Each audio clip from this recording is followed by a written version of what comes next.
അങ്കമാലി ഡയറീസിൽ ലിജോ ജോസ് പല്ലിശ്ശേരി എന്ന് പറയുന്ന എന്താ പറയുക, ഒരു സിംഹം എന്നൊക്കെ വേണമെങ്കിൽ നമുക്ക് പറയാം. അദ്ദേഹത്തിൻ്റെ അടുത്തേക്ക് എത്തിപ്പെടുന്നത് അത് ശരിക്കും ഒരു സ്കൂളായിരുന്നില്ലേ? ഒരു അങ്കമാലി എന്ന് വെച്ചൊരു ഒരു ഒരു ഇഷ്ടമല്ലാത്തൊരു സ്ഥലം. എൻ്റെ ദൈവമേ, ഞാൻ ഇനി അങ്ങോട്ടില്ല. എൻ്റെ ഫാമിലി എന്ന് പറഞ്ഞു കഴിഞ്ഞാൽ നമ്മൾ അന്നന്ന് ജോലി ചെയ്ത് ജീവിക്കുന്ന ഒരു ഫാമിലിയാണ്. കല പഠിച്ചത് കൊണ്ട് അല്ലെങ്കിൽ കലാകാരനായി നിൽക്കുന്നത് കൊണ്ട് ഒരു വരുമാനമൊന്നുമില്ല. എൻ്റെ ഒരു 7ാം ക്ലാസ് ആ ഒരു സമയം തൊട്ടേ ഞാൻ ജോലിക്ക് പോകും. നമുക്ക് പയ്യന്മാരായിട്ട് എല്ലാവരും സെറ്റായിട്ട് ചേർന്നിട്ട് പെയിൻറ്റിങ്ങിൻ്റെ ജോലിക്ക് പോവും, അല്ലെങ്കിൽ വീട് പണിക്ക് പോവും. അങ്ങനെ നാട്ടിൽ എന്തൊക്കെ ജോലികളുണ്ടോ അതെല്ലാം പോവും. അതിൽ നിന്ന് കിട്ടുന്നൊരു വരുമാനത്തിൽ നിന്ന് നമുക്ക് പഠിക്കാനും പറ്റും, നമ്മുടെ കാര്യങ്ങൾ നടക്കും, അമ്മയ്ക്കും കൊടുക്കാം കാശ്. ഈ കോളേജിൽ വെച്ചിട്ടായിരുന്നു അപ്പോൾ ഒരു പ്രണയം തുടങ്ങിയത്? എനിക്ക് പ്രണയമായിരുന്നു രേഷ്മയോട്, രേഷ്മയ്ക്ക് എന്നെയും പ്രണയമായിരുന്നു. രേഷ്മയ്ക്ക് ഒരിക്കലും സിനിമാ നടനോടുള്ള പ്രണയമല്ല. ശരത്ത് എന്ന് പറയുന്ന ഒരു നാടക നടൻ ഉണ്ടായിരുന്നു. രേഷ്മ സ്നേഹിച്ചത് ആ ശരത്തിനെയാണ്. സിനിമയിൽ എത്തിക്കഴിഞ്ഞതിന് ശേഷം ഞാൻ ബിസിയായി. ഞാൻ തിരക്കുകളിലേക്ക് പോയി. ആദ്യത്തെ അങ്കമാലി ഇറങ്ങി ആ സമയം തൊട്ട് എൻ്റെ തിരക്കുകൾ കൂടി. ആ സമയത്ത് പിന്നെ എല്ലാവരും പറഞ്ഞു, അയ്യോ ഇനി കിട്ടൂല രേഷ്മയെ, വേറെ ആളെ നോക്കിയോ എന്നൊക്കെ പറഞ്ഞിട്ട് ടോക്കുകളൊക്കെ ഉണ്ട്. രേഷ്മ പിന്നെ പറഞ്ഞത് അതൊക്കെ നമ്മളെ കൂടെയുള്ള ആൾക്കാരെയും സ്നേഹിച്ചവരെയൊക്കെ കളയാൻ വേണ്ടി മാത്രം. അത്രയ്ക്ക് ഒരു ആളല്ലല്ലോ, അങ്ങനത്തെ ഒരു വ്യക്തിയല്ല ഞാൻ. ലൈഫിൽ ഇപ്പം എന്തെങ്കിലും ഒരു, അതായത് അപ്സ് ആൻഡ് ഡൗൺസ് ആണല്ലോ ലൈഫ്. അപ്പം എന്തെങ്കിലും നമ്മളൊരു ഡൗൺ ആ ഒരു ഏരിയയിലേക്ക് പോകുന്ന സമയത്ത് എങ്ങനെയാ ശുഭാപ്തി വിശ്വാസം കീപ്പ് ചെയ്യുന്ന ഒരാളാണ്? എവിടെന്നാ വന്നേ? ഞാൻ തോറ്റു വന്നു ഒരുത്തനല്ലേ. നമ്മൾ നമ്മളൊന്നും അല്ലാത്ത സ്പേസിൽ നിന്ന് വന്ന ഒരാളല്ല. അപ്പോൾ അതുകൊണ്ട് അങ്ങനെയൊക്കെ ഇപ്പം നിൽക്കുമ്പോൾ ഒരു പടം അങ്ങനെ അല്ലെങ്കിൽ ഒരു താഴ്ച വന്നു കഴിഞ്ഞാൽ എങ്ങനെ പോകാൻ പറ്റും? എനിക്ക് ആകെപ്പാടെ അറിയുള്ളൊരു പണി ഇതാണ്. അത് ഞാനൊരു തൊഴിലായി കണ്ടു. എൻ്റെ ചെറുപ്പത്തിലെ കോസ്റ്റ്യൂം ചെയ്തിട്ടുണ്ട്, മേക്കപ്പ് ചെയ്തിട്ടുണ്ട്, ആർട്ട് ചെയ്തിട്ടുണ്ട്. ഞാനിതാണല്ലോ കണ്ട് തുടങ്ങണേ. ഞാൻ നടനായി, ഇനി എനിക്കൊരു നാഷണൽ അവാർഡ് വാങ്ങണം, സംസ്ഥാന നടനാവണം, സംസ്ഥാനത്തിൽ മികച്ച നടനാവണം, എൻ്റെ സിനിമകൾക്ക് അംഗീകാരം കിട്ടണം, എൻ്റെ സിനിമകൾ അംഗീകരിക്കപ്പെടണം, അത്തരത്തിലുള്ള കഥാപാത്രങ്ങൾ എനിക്ക് ചെയ്യാൻ അതെല്ലാം എൻ്റെ ആഗ്രഹങ്ങളാണ്.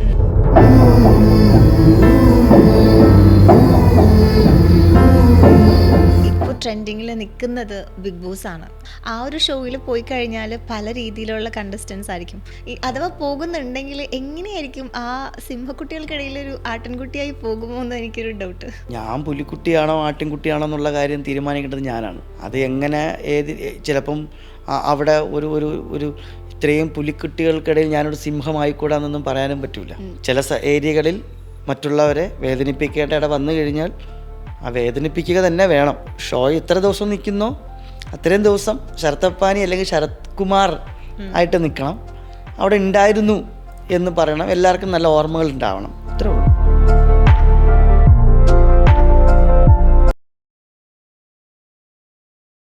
ഹായ്, ഹലോ, എല്ലാവർക്കും variety media presents live podcast with മസ്താനിയിലേക്ക് സ്വാഗതം. എൻ്റെ ആദ്യത്തെ പോഡ്കാസ്റ്റ് ആയതുകൊണ്ട് തന്നെ ഒരു സ്പെഷ്യൽ ആയിട്ടുള്ള കുറച്ച് ക്വാളിറ്റി ആയിട്ടുള്ള ഒരു ഗസ്റ്റ് വേണമെന്ന് എനിക്ക് കുറച്ച് നിർബന്ധമായിരുന്നു. അതിനുവേണ്ടി വെയിറ്റ് ചെയ്തു, ഞങ്ങൾ ട്രൈ ചെയ്തു. ഞങ്ങൾക്ക് അതേപോലുള്ള ഒരാളെയാണ് ഞങ്ങളുടെ പോഡ്കാസ്റ്റിൽ കിട്ടിയിരിക്കുന്നത്, നമ്മുടെ സ്വന്തം ശരത്. അതിലുപരി അപ്പാനി ശരത് എന്ന് പറഞ്ഞു കഴിഞ്ഞാൽ ആൾക്കാർ പെട്ടെന്ന് കണക്ട് ചെയ്യാൻ പറ്റും. വെൽക്കം. എനിക്കറിയാം കുറച്ച് വൈകായികയുണ്ട്, പക്ഷെ എന്നാൽ പോലും നമ്മൾ വിളിച്ചപ്പം ഓടി വന്നതിന് താങ്ക് യു. ഓക്കെ, എന്തൊക്കെയുണ്ട് വിശേഷം? നല്ല വിശേഷം, നന്നായിട്ട് പോകുന്നു. അതെ. എന്താണ് ഫിലിം, പുതിയ സിനിമകൾ? സിനിമ അടുത്ത് നെക്സ്റ്റ് തിയേറ്ററിൽ എത്താൻ പോകുന്നത് അനന്തൻകാട്. മുരളി ഗോപി ചേട്ടൻ്റെ സ്റ്റോറിയും സ്ക്രീൻ പ്ലേയിൽ GN കൃഷ്ണകുമാർ സാർ സംവിധാനം ചെയ്ത അനന്തൻകാടാണ് അടുത്ത തിയേറ്ററിൽ എത്താൻ പോകുന്ന സിനിമ. ആര്യ, ദേവമോഹൻ, ഇന്ദ്രൻ സേട്ടൻ, ഞാൻ, അങ്ങനെ കുറച്ചധികം ക്രൂ ഉണ്ട്. അത് സെപ്റ്റംബറിൽ റിലീസാകുമെന്നുള്ളതാണ് പ്രതീക്ഷ. ഒരു ഉഗ്രൻ ക്യാരക്ടറാണ്. എനിക്ക് തോന്നുന്നു അങ്കമാലി ഡയറീസിന് ശേഷം അല്ലെങ്കിൽ ഓട്ടോ ശങ്കർ എന്ന വെബ് സീരീസിനൊക്കെ ശേഷം ഒരു ഭയങ്കര ഡിഫറെൻ്റ് ആയിട്ടുള്ളൊരു ക്യാരക്ടറാണ് പറഞ്ഞ ഈ സിനിമയിലെ ക്യാരക്ടർ. ടീസർ ഓൾറെഡി ഇറങ്ങി, അനന്തൻകാട് എന്നാണ് സിനിമയുടെ പേര്. അപ്പോൾ ആ സിനിമ ഇറങ്ങാനായിട്ടുള്ള വെയിറ്റിംഗ് ആണ്. ആക്ച്വലി കുറേ നാളെടുത്തു അതിൻ്റെ ഷൂട്ടിംഗ് പ്രോസസ്സിങ് എല്ലാം. അതാണ് കഴിഞ്ഞ സിനിമ. ഇനി ചെയ്യാനിരിക്കുന്നത് പൊന്നുലകം എന്ന് പറയുന്നൊരു തമിഴ് മൂവിയാണ്. ഇതാണ് പുതിയ വിശേഷം, പുതിയ സിനിമ വിശേഷം. എനിക്ക് തോന്നുന്നു അപ്പാനി ശരത് എന്ന് പറയുന്ന നടനെ ഒരുപാട്, അതായത് നമ്മൾക്ക് സാധാരണക്കാർക്ക് ഭയങ്കര കണക്ട് ചെയ്യാൻ പറ്റും. ഞാൻ കേട്ടിട്ടുള്ള ഏറ്റവും വലിയ കുറേ കാര്യങ്ങൾ എന്താണെന്ന് വെച്ചാൽ ഭയങ്കര ജെനുവിനാണ്, നമുക്ക് പെട്ടെന്ന് കണക്ട് ചെയ്യാൻ പറ്റും, ഭയങ്കര നിഷ്കളങ്കനാണെന്ന് കേട്ടിട്ടുണ്ട്. അതായത് സംസാരിച്ച് കഴിഞ്ഞാൽ അങ്ങ് സംസാരിച്ച് പോവും, എവിടെ സ്റ്റോപ്പ് ചെയ്യണമെന്ന് അറിയില്ല എന്നൊക്കെ കേട്ടിട്ടുണ്ട്. അത് ശരിക്കും അങ്ങനെയാണോ? നമുക്ക് സംസാരിച്ച് നോക്കിയാലല്ലേ അറിയാൻ പറ്റുള്ളൂ. ഞാൻ ഇതിന് മുന്നേ ഉള്ള ഇൻ്റർവ്യൂസ് ആണെങ്കിലും നമ്മളിപ്പം ഈ ഒരു ഫീൽഡിൽ നിൽക്കുമ്പോൾ നമ്മളിങ്ങനെ എല്ലാവരെ കുറിച്ചും ഡിസ്കസ് ചെയ്യും. അപ്പോൾ ഏറ്റവും കൂടുതൽ കേട്ടൊരു കാര്യം ഭയങ്കര പാവമായിട്ടുള്ളൊരു മനുഷ്യനാണ്. അതെ, പാവമായിരിക്കും. നമ്മൾ സ്റ്റാർട്ട് ചെയ്യുന്ന സമയത്തും കാലടി ശ്രീ ശങ്കരാചാര്യ കോളേജ് പഠിച്ചു. ഓൾറെഡി തന്നെ ഡ്രാമ ആ ഒരു മേഖലയിലാണ് പഠിച്ചത്. അപ്പം ചെറുപ്പം മുതലേ ആക്ടിങ് ആയിരുന്നു ഒരു പാഷൻ. ഞാൻ എൻ്റെ നാട് തിരുവനന്തപുരത്ത് അരുവിക്കര എന്ന് പറയുന്ന സ്ഥലമാണ്. അപ്പോൾ ഈ എല്ലാവർക്കും ഞാൻ അങ്കമാലിക്കാരനായിട്ടാണ് എല്ലാവരുടെയും ഉള്ളിൽ, അങ്കമാലി ഡയറീസിൽ അങ്കമാലിക്കാരനായിട്ടാണ് ഞാൻ സിനിമയിലേക്ക് എത്തിയത്. പക്ഷെ ഞാനൊരു പക്കാ തിരുവനന്തപുരംകാരനാണ്. അപ്പോൾ ട്രിവാൻഡ്രത്ത് അരുവിക്കര, ട്രിവാൻഡ്രം ജില്ലയിൽ നിന്ന് ഏകദേശം ഒരു 20 കിലോമീറ്റർ അപ്പുറത്താണ് ഈ പറഞ്ഞ അരുവിക്കര എന്ന് പറയുന്ന ഗ്രാമം. അവിടെയാണ് ഞാൻ പഠിച്ചതും. എൻ്റെ ബാല്യകാലം മുഴുവൻ അവിടെ തന്നെയായിരുന്നു. അപ്പോൾ ആ സമയത്ത് എന്നെ സ്കൂളിനടുത്തായിട്ട്, LP സ്കൂളിനടുത്തായിട്ട് തന്നെ കലാമന്ദിരം എന്ന് പറയുന്നൊരു സമിതി അല്ലെങ്കിൽ ഒരു വീടുണ്ടായിരുന്നു. ആ വീട്ടിലാണ് ഞാൻ ഉൾപ്പെടുന്ന കുറേ അധികം കുട്ടികൾ അവരുടെ സ്കൂൾ ജീവിതം അല്ലെങ്കിൽ സ്കൂൾ ടൈം കഴിഞ്ഞിട്ട് അവിടെയാണ് ടൈം സ്പെൻഡ് ചെയ്യാറ്. ഒരു ചില്ലൗട്ട് എന്നൊക്കെ പറയുന്ന പോലെ വൈകുന്നേരങ്ങളിൽ ഞങ്ങളുടെ ഒരു സമയങ്ങൾ കൂടുതൽ അവിടെയായിരുന്നു ചിലവഴിച്ചിരുന്നത്. അപ്പോൾ അവിടുത്തെ ഒരു ടീച്ചറുണ്ട്, ആ വീട്ടിലൊരു അമ്മയുണ്ട്. ആ അമ്മയുടെ പേര് കല എന്നാണ്. ആ ടീച്ചറാണ്, ഞങ്ങൾ ടീച്ചർ എന്നാണ് വിളിക്കുന്നത് ആ അമ്മ. കാരണം ആ ട്യൂഷൻ സെൻ്റർ ഉണ്ട്. ആ ടീച്ചറാണ് ഞങ്ങൾക്ക് പാട്ടും ഡാൻസും ഇതെല്ലാം പഠിപ്പിച്ചു തരുന്നത്. ആ ടീച്ചറാണ്. ടീച്ചർക്ക് 3 മക്കളുണ്ട്. ബാക്കിയുള്ള എല്ലാ മക്കളും ടീച്ചറിൻ്റെ മക്കളായിട്ട് തന്നെയാണ് കാണുന്നത്. അപ്പോൾ അവിടുത്തെ ഒരു ടീച്ചറിൻ്റെ ഏറ്റവും അടുത്ത ഇഷ്ടപ്പെടുന്ന ഒരു വിദ്യാർത്ഥിയായിരുന്നു, അല്ലെങ്കിൽ ഒരു മകനെ പോലെ തന്നെയായിരുന്നു എന്നെ കണ്ടത്. അപ്പോൾ എനിക്ക് എന്നെ ഓർമ്മ 2ാം ക്ലാസ്സിൽ പഠിക്കുമ്പോഴാണ് ആദ്യമായിട്ട് മോണോ ആക്റ്റാണ് ഞാൻ ആദ്യമായിട്ട് സ്കൂൾ കലോത്സവത്തിന് അവതരിപ്പിക്കുന്നത്, LP കലോത്സവത്തിന് അവതരിപ്പിക്കുന്നത് മോണോ ആക്ട്. അത് ഒരു 3rd പ്രൈസായിരുന്നു മോണോ ആക്ട്. മിത്ര നികേതൻ എന്ന് പറയുന്നൊരു വീടിനടുത്തുള്ള സ്കൂളിലാണ് ആ മത്സരം നടന്നത്. അപ്പോൾ അന്ന് അങ്ങനെ ഒരു മത്സര ഇനത്തിൽ പങ്കെടുത്തു. പിന്നെ അതിനുശേഷം ബാക്ക് ടു ഡാൻസും പാട്ടുകളും ഈ അവതരണങ്ങളും ഒക്കെ ആയിട്ട് സ്കൂൾ ജീവിതം അങ്ങനെ കടന്നു പോയിക്കൊണ്ടേപോയി. അപ്പം ഒരു സ്കൂൾ LP കഴിഞ്ഞു, UP സെക്ഷനിലേക്കൊക്കെ മാറിയപ്പോൾ വളരെ സജീവമായി. ഇതിനോടൊപ്പം തന്നെ ഈ കലാമന്ദിരം എന്ന് പറയുന്ന വീട്ടിൽ അവിടെ ഒരു നാടക സമിതി ഉണ്ട്, പ്രൊഫഷണൽ നാടക സമിതി ഉണ്ട്. അപ്പം ഇതൊക്കെയാണ് എൻ്റെ കുട്ടിക്കാലത്ത് ഞാൻ കണ്ടിട്ടുള്ളത്. നാടകവും മേക്കപ്പും ഈ ലൈറ്റും കർട്ടനും ഈ അതിന് വേണ്ടിയിട്ടുള്ള അറേഞ്ച്മെൻറ്റ്സൊക്കെയാണ് എൻ്റെ കുട്ടിക്കാലത്ത് കൂടുതലും ഞാൻ കണ്ടിട്ടുള്ളത്. മറ്റു കാര്യങ്ങളൊക്കെ ഉണ്ടെങ്കിലും എൻ്റെ ശ്രദ്ധയിൽ ഇതേ പെട്ടിട്ടുള്ളൂ എന്നുള്ളതാണ് സത്യം. കുറേ അധികം അനുഭവങ്ങൾ, കുറേ വിഷയങ്ങളൊക്കെ ആ ഭാഗത്ത് ഉണ്ടെങ്കിൽ കൂടി ഞാൻ ഏറ്റവും കൂടുതൽ ടൈം സ്പെൻഡ് ചെയ്യുന്നത് അവിടെയാണ്. അപ്പോൾ തന്നെ അതുകൊണ്ട് തന്നെ ഒരു 5ാം ക്ലാസ്സിൽ 6ാം ക്ലാസ്സിലൊക്കെ പഠിക്കുന്ന സമയത്ത് തന്നെ ഞാൻ പ്രൊഫഷണൽ നാടകങ്ങളും പ്രൊഫഷണൽ ബാല കണ്ടിട്ടുണ്ടോ? പ്രൊഫഷണൽ ബാല ഉത്സവപ്പറമ്പുകളിലൊക്കെ നമ്മൾ പണ്ട് കാലങ്ങളിൽ പ്രൊഫഷണൽ കണ്ടു കാണാൻ വഴിയില്ല എന്തായാലും. പ്രൊഫഷണൽ ബാലകളുണ്ട്, ഈ പുരാണ ബാലകളൊക്കെ ഉണ്ട്. ഈ ബാലകളിലൊക്കെ അഭിനയിക്കാൻ വേണ്ടി പോവും, എന്നെ വിളിക്കും, പല വേഷങ്ങൾ കെട്ടാനൊക്കെ പോവും. അപ്പം അങ്ങനെ ചെയ്ത് അതേ സമയത്ത് സ്കൂൾ പഠനവും കൂടെ തന്നെ കലാപ്രവർത്തനവും കൂടെ ഉണ്ടായിരുന്നു. എനിക്കൊന്ന് 7ാം ക്ലാസ്സൊക്കെ കഴിഞ്ഞ സമയത്തേക്ക് ഞാൻ ഒരുപക്ഷെ ഏറ്റവും കൂടുതൽ ഉത്സവപ്പറമ്പുകളിൽ നാടകങ്ങൾ കളിച്ചു തുടങ്ങി. ആ പ്രായത്തിൽ തന്നെ ഉത്സവപ്പറമ്പുകളിൽ നാടകവും ഡാൻസും മിമിക്രിയും സ്കിറ്റും പാട്ടും എല്ലാ ഐറ്റവും ചെയ്തു തുടങ്ങി. സ്കൂളിൽ പഠിക്കുന്ന സമയം തൊട്ടേ ഇത്തരത്തിലുള്ള കലാപരിപാടികളിൽ മുന്നിൽ നിൽക്കുന്നത് കൊണ്ടായിരിക്കാം അധ്യാപകർക്കൊക്കെ നമ്മുടെ അടുത്ത് വലിയ ഒരു പ്രത്യേക ഒരു പരിഗണനയും സ്നേഹമൊക്കെ ഉണ്ടായിരുന്നു, നാട്ടുകാരുടെ ഇടയിലും ഉണ്ടായിരുന്നു. അത് വളരെ കുഞ്ഞുനാൾ മുതലേ കിട്ടിയത് കൊണ്ട് തന്നെ അത് കളയാൻ ഞാൻ ഒട്ടും ആഗ്രഹിച്ചില്ല. എനിക്ക് ആ പരിഗണനയും ആ ഒരു സ്നേഹവും ഒക്കെ വളരെ ഇഷ്ടമായതുകൊണ്ട് ഞാനത് അങ്ങനെ എൻ്റെ ജീവിതത്തിൽ ഫോളോ അപ്പ് ചെയ്തു. അതുകൊണ്ട് വലിയൊരു പ്രശ്നക്കാരനല്ല ഞാൻ, ഒരു പ്രശ്നത്തിലും ചെന്ന് പെട്ടിട്ടുമില്ല. 10ാം ക്ലാസ് കഴിഞ്ഞു. 10ാം ക്ലാസ് വരെയും കലാപ്രതിഭയായിരുന്നു. ജില്ലാ തലങ്ങളിൽ മികച്ച നടനായിരുന്നു. ബെസ്റ്റ് ആക്ടർ കിട്ടി. നാടകങ്ങൾ സജീവമായി, പുറത്ത് നാടകങ്ങൾ ചെയ്യുന്നു. +1 +2 കൂടെ കഴിഞ്ഞ സമയത്താണ് ഒരു ചോദ്യചിഹ്നം വന്നത്. എന്താണ് ഇനി എല്ലാവരും വളരെ പ്രൊഫഷണൽ കോഴ്സുകൾ എടുത്ത് പഠിക്കുന്ന സമയത്ത് എന്ത് ചെയ്യും എന്ന എല്ലാവരുടെയും ഒരു ചോദ്യത്തിന് ആകെ ഒരു ഉത്തരം എൻ്റെ മുന്നിലുള്ളത് എനിക്ക് നടനാകുക എന്നുള്ളതാണ് എൻ്റെ ഏറ്റവും വലിയ ആഗ്രഹം. എനിക്കൊരു കലാകാരനാകുക, നല്ല നടനായി നിൽക്കുക എന്നുള്ളതാണ്. അത് സിനിമ എന്നതല്ല, കലാകാരനാണ് എനിക്കിഷ്ടം. ഇത് ഞാൻ പറഞ്ഞ പോലെ ഇത് ഓട്ടോമാറ്റിക്കലായി എൻ്റെ ജീവിതത്തിലേക്ക് വന്നു കയറിയതാണ്. ഞാനായിട്ട് അങ്ങനെ തേടി പിടിച്ചു പോയതല്ല. നമ്മൾ ചെയ്ത പ്രവർത്തനങ്ങളിൽ അങ്ങനെയുള്ളതായിരുന്നു. നമ്മൾ ചുറ്റുപാട് അങ്ങനെ ആയതുകൊണ്ട്, നമ്മൾ കാണുന്ന ആൾക്കാരും നമ്മൾ സംസാരിക്കുന്ന ആൾക്കാരെല്ലാം ഇത്തരത്തിലുള്ള ആൾക്കാരായതുകൊണ്ട് തന്നെ ഞാൻ പോലും അറിയാതെ നമ്മുടെ ലൈഫിലേക്ക് ഇത് വന്നു. ഒരു പ്രായം കഴിഞ്ഞപ്പോൾ അത് നമ്മുടേതായിട്ട് മാറി.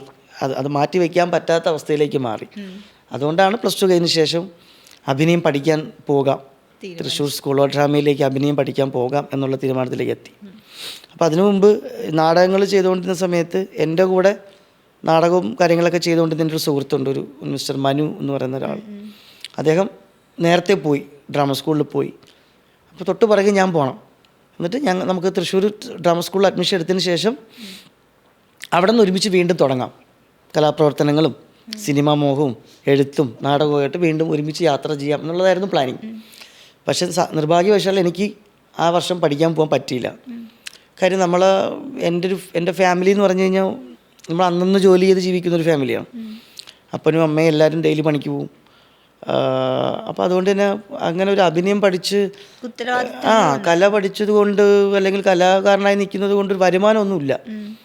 അതുകൊണ്ട് തന്നെ ഞാൻ അതിന് കണ്ടെത്തിയൊരു വലിയൊരു ഉപാധി എന്ന് പറഞ്ഞു കഴിഞ്ഞാൽ, എൻ്റെ ഒരു 7ാം ക്ലാസ് ആ ഒരു സമയം തൊട്ടേ ഞാൻ ജോലിക്ക് പോകും. പലതരത്തിലുള്ള ജോലിക്ക് പോകും, എല്ലാ ജോലിക്കും പോകും. ഇന്ന ജോലി ഇതൊന്നുമില്ല. നമുക്ക് പയ്യന്മാരായിട്ട് എല്ലാവരും സെറ്റായിട്ട് ചേർന്നിട്ട് പെയിൻറ്റിങ്ങിൻ്റെ ജോലിക്ക് പോവും, അല്ലെങ്കിൽ വീട് പണിക്ക് പോവും. അങ്ങനെ നാട്ടിൽ എന്തൊക്കെ ജോലികളുണ്ടോ അതെല്ലാം പോവും. അതെന്തിനെന്ന് വെച്ച് കഴിഞ്ഞാൽ അതിൽ നിന്ന് കിട്ടുന്നൊരു വരുമാനത്തിൽ നിന്ന് നമുക്ക് പഠിക്കാനും പറ്റും, നമ്മുടെ കാര്യങ്ങൾ നടക്കും, അമ്മയ്ക്കും കൊടുക്കാം കാശ്, വീട്ടിലെ കാര്യങ്ങൾ ഓടിക്കണമല്ലോ. അത് കുറച്ചും കൂടെ സീരിയസ് ആയത് ഒരു പക്ഷേ +2 കഴിഞ്ഞ ശേഷമാണ്. കാരണം പിന്നെ ഞാൻ വേറൊരു കോഴ്സിനായിട്ട് പഠിക്കാൻ പോയില്ല. മുഴുവൻ സമയം എനിക്ക് അഡ്മിഷൻ എടുക്കാനും പറ്റില്ല. ഞാൻ പറഞ്ഞില്ല, സോറി, അതായത് അഡ്മിഷൻ എടുക്കാത്തത് ഇതുകൊണ്ടാണ്. ഐ മീൻ പഠിക്കാൻ പോകണ്ട, സ്കൂൾ ഓഫ് ഡ്രാമയിൽ അങ്ങനെ അഭിനയം പഠിക്കാൻ വേണ്ടി പോകണ്ട, പകരം വേറെ എന്തെങ്കിലും പഠിക്കാൻ പറ്റുമോ. പക്ഷേ എനിക്ക് അതിലൊന്നും താല്പര്യമില്ലാഞ്ഞിട്ട് ഞാനത് ഒന്നും പഠിക്കാൻ പോയില്ല. പകരം ഞാൻ വേറെ എന്തെങ്കിലും ജോലിക്കും പോയി പാരല നാടകങ്ങളും ചെയ്തു. എൻ്റെ ആഗ്രഹങ്ങൾ നാടകങ്ങളും അഭിനയം ആയതുകൊണ്ട് അത് വൈകുന്നേരങ്ങളിൽ ഞാൻ കൂടുതൽ സമയവും ഉത്സവപ്പറമ്പുകളിൽ നാടകം ചെയ്യാനും പോവും. പകൽ സമയങ്ങളിൽ എന്തെങ്കിലും ജോലിക്കും പോയി വീട്ടിലെ കാര്യമൊന്നും നോക്കി. വീട്ടിലെ കാര്യം നോക്കിക്കുമ്പോൾ ആർക്കും കുറ്റം പറയാൻ പറ്റില്ലല്ലോ. വീട്ടിലെല്ലാ കാര്യങ്ങളും ഞാൻ മാന്യമായ രീതിയിൽ നോക്കുന്നുണ്ട്, പണ്ട് മുതലേ നോക്കുന്നുണ്ട്. അപ്പോൾ അങ്ങനെ ഇതിനിടയിൽ എപ്പോഴൊക്കെയോ നമ്മളെ ഇഷ്ടപ്പെടുന്ന അല്ലെങ്കിൽ നമ്മളോട് സ്നേഹമുള്ള ആൾക്കാരെ നിർബന്ധപ്രകാരം പഠനം വീണ്ടും ആരംഭിച്ചു. അങ്ങനെ അരുവിക്കര എന്ന് പറയുന്ന ഒരു ഗ്രാമത്തിൽ നിന്ന് തിരുവനന്തപുരം ജില്ലയിലെ തന്നെ ഒരു കലാകാരൻ എന്നുള്ളൊരു പേര് എനിക്ക് എടുക്കാൻ സാധിച്ചു എൻ്റെ വളരെ കുട്ടിക്കാലത്ത് തന്നെ. പിന്നെ അവിടെ നിന്നാണ് ഇങ്ങോട്ടുള്ളൊരു ജേണി മുഴുവൻ. അതെ, തിരുവനന്തപുരം ജില്ലയിൽ കൂടുതലും തെരുവുനാടകങ്ങളാണ് ചെയ്തിട്ടുള്ളത്. തിരുവനന്തപുരം ജില്ലയിലെ എല്ലാ മുക്കിലും എല്ലാം തെരുവുനാടകങ്ങൾ ചെയ്തിട്ടുണ്ട് ഞാൻ. അപ്പോൾ അതുകൊണ്ട് തന്നെ എല്ലാവർക്കും എന്നെ അറിയാം. അന്നേ അവിടുത്തെ സാമൂഹ്യപരമായിട്ട് നിൽക്കുന്ന അല്ലെങ്കിൽ രാഷ്ട്രീയപരമായിട്ട് നിൽക്കുന്ന എല്ലാം ആൾക്കാർക്കും എന്നോട് അറിയാം, ഒരു കലാകാരനാണ്, നാടക പ്രവർത്തകനാണ്, അങ്ങനൊരു ബന്ധമുണ്ട്. അതങ്ങനെ ഇങ്ങ് പോന്നു. അതാണ് എന്നെ ഇവിടെ എത്തിച്ചത്. അതാണ് ഇത്ര വർഷമായിട്ട് ഇങ്ങനെ സിനിമകളിലൊക്കെ ചെയ്തു വരുന്നത്. ഈ ഫാമിലി റെസ്പോൺസിബിലിറ്റി എന്ന് പറഞ്ഞല്ലോ, ശരിക്കും നമ്മളിപ്പോൾ ഒരു ഫാമിലിൻ്റെ റെസ്പോൺസിബിലിറ്റി ഏറ്റെടുക്കുമ്പോൾ ആ റെസ്പോൺസിബിലിറ്റി വെച്ചിട്ട് നമ്മൾ നമ്മുടെ ഡ്രീംസിന് വേണ്ടി പോരാടുമ്പോൾ അത് കുറച്ചും കൂടി ഡിഫിക്കൽട്ടാണ്. നമ്മളൊരു ഫ്രീ സ്പേസിൽ നമ്മൾ ഡ്രീംസിന് വേണ്ടി നിൽക്കുന്നതും നമുക്ക് ഒരുപാട് കാര്യങ്ങൾ ചെയ്യാനുണ്ട്. പ്ലസ് എനിക്ക് എൻ്റെ സ്വപ്നങ്ങൾ എങ്ങനെയാ കണ്ടത്? അല്ല, അതല്ലേ ഭംഗി. അതെ, നമുക്ക് 4 നേരം കഴിക്കാൻ ഭക്ഷണവും എല്ലാ സൗകര്യങ്ങളും ഉണ്ടെന്ന് വിചാരിച്ചോ. നമ്മളൊരു കാര്യത്തിന് ആഗ്രഹിക്കുകയാണെങ്കിൽ വളരെ കുറച്ചൊക്കെ ഉള്ള വിഷമങ്ങളും എഫേർട്ട് എടുക്കേണ്ടി വരും. മറ്റത് അങ്ങനെയല്ലല്ലോ. മറ്റത് നമ്മൾ പോലും അറിയാതെ നമ്മളെ ആഗ്രഹത്തിന് വേണ്ടി നമ്മൾ വളരെ ആത്മാർത്ഥമായ ഒരു എഫേർട്ട് നമ്മൾ എടുത്തു പോകും സിറ്റുവേഷൻ. അതൊന്നും ഞാൻ ആ സമയത്തും ഇപ്പോഴും അന്നും ഞാൻ അതിൽ യാതൊരു ദുഃഖവും കണ്ടിട്ടില്ല. ഞാനിപ്പോൾ ഈ ഇൻ്റർവ്യൂവിൽ വന്നിരുന്നിട്ട് ഇതൊക്കെ പറയുമ്പം തന്നെ എനിക്ക് എൻ്റെ ജീവിതത്തിലുള്ള എൻ്റെ അനുഭവങ്ങളും എൻ്റെ കഥകളും എൻ്റെ മാത്രം ഒരു സ്വകാര്യമായ ഒരു അഹങ്കാരമായിട്ട് കൊണ്ട് നടക്കുന്ന ഒരാളാണ് ഞാൻ.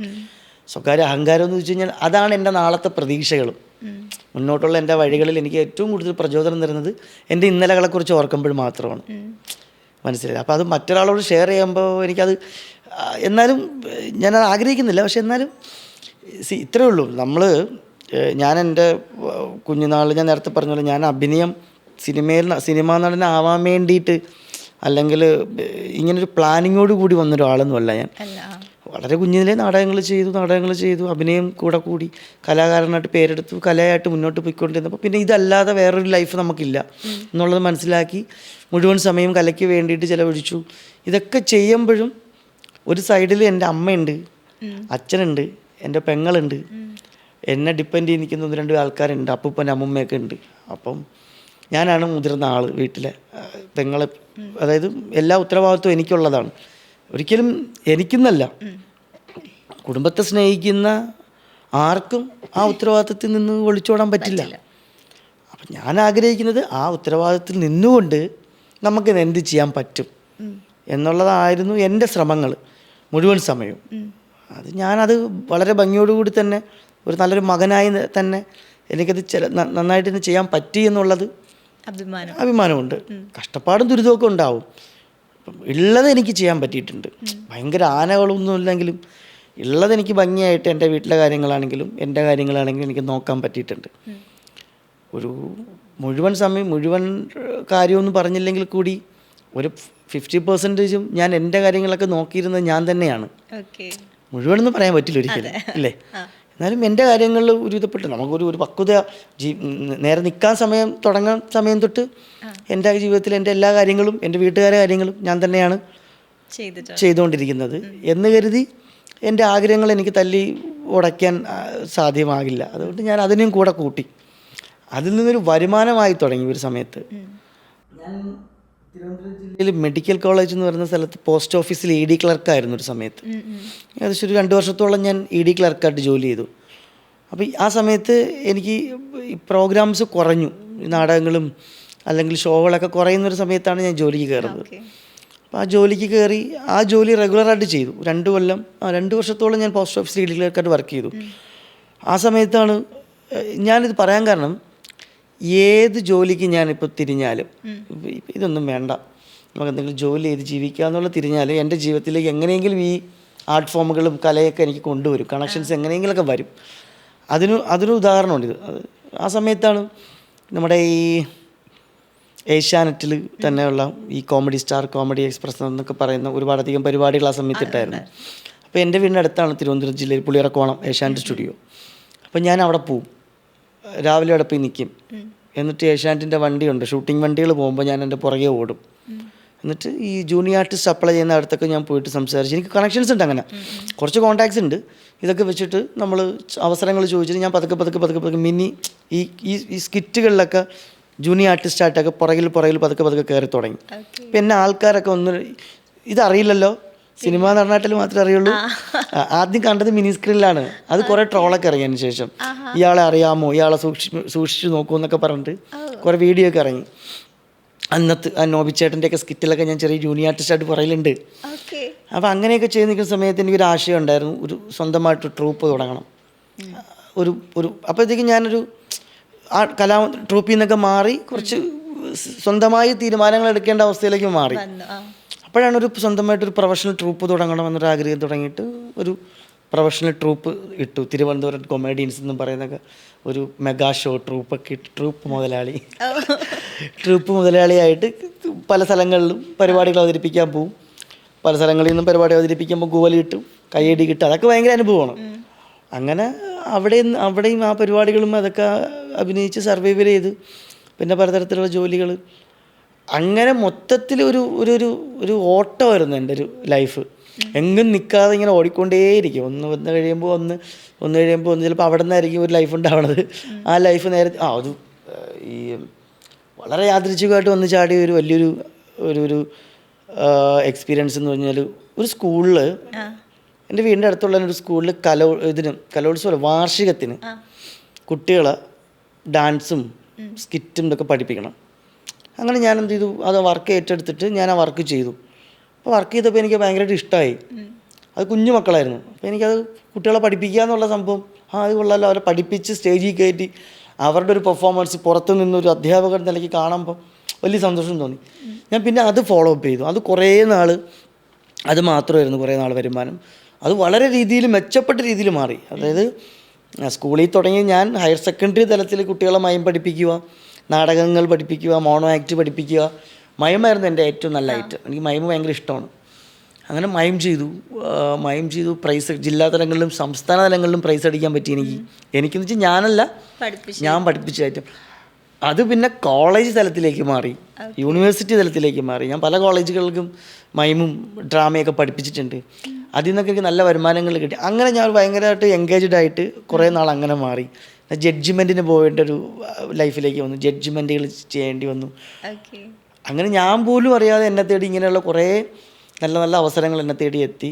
അതൊക്കെ എനിക്ക് ഭംഗിയായിട്ട് തന്നെ സത്യസന്ധമായ രീതിയിൽ എനിക്കത് കൈകാര്യം ചെയ്യാൻ പറ്റി. തിരുവനന്തപുരത്ത് സോപാനം കാവാലൻ സാറിൻ്റെ ഒരു വലിയൊരു നാടക സമിതിയാണ്. അദ്ദേഹത്തിൻ്റെ കൂടെ അദ്ദേഹം മരിക്കുന്നതിന് മുമ്പ് 1-2 ചെറിയ നാടകങ്ങളിൽ അഭിനയിക്കുക, ചെറിയ വേഷങ്ങൾ ചെയ്യാൻ പറ്റി. പിന്നെ ചെറുതും വലുതുമായിട്ടുള്ള ഒരുപാടധികം നാടക ആശാന്മാരുടെ കൂടെ എല്ലാം എനിക്ക് കൂടെ ജോലി ചെയ്യാൻ പറ്റി. ഒരു എല്ലാ തരത്തിലും ഒരു ഗുരുകുല വിദ്യാഭ്യാസം എന്താണെന്ന് വളരെ വ്യക്തമായിട്ട് മനസ്സിലാക്കി നാടകത്തിൽ എനിക്ക് നിൽക്കാൻ സാധിച്ചിട്ടുണ്ട്. അങ്ങനെയാണ് എൻ്റെ ഒരു ജേണി. എനിക്ക് തോന്നുന്നു കലയിലെ എല്ലാ മേഖലകളുടെ അനുഭവങ്ങളും. ഞാൻ മേക്കപ്പ് ചെയ്യും, ആർട്ട് ചെയ്യും, കോസ്റ്റ്യൂം ചെയ്യും. ഞാൻ മേക്കപ്പ് ചെയ്യാൻ പോയിട്ടുണ്ട്, ചെയ്യുന്നല്ല, ചെയ്തിട്ടുള്ള കാര്യങ്ങളാണ് പറയണേ. കോസ്റ്റ്യൂം ചെയ്തിട്ടുണ്ട്, മേക്കപ്പ് ചെയ്തിട്ടുണ്ട്, ആർട്ട് ചെയ്തിട്ടുണ്ട്. ഞാനിതാണല്ലോ കണ്ട് തുടങ്ങണേ. ഇതായിരുന്നല്ലോ ഞാൻ സ്ഥിരമായിട്ട് ചെയ്തുകൊണ്ടിരുന്ന ജോലി.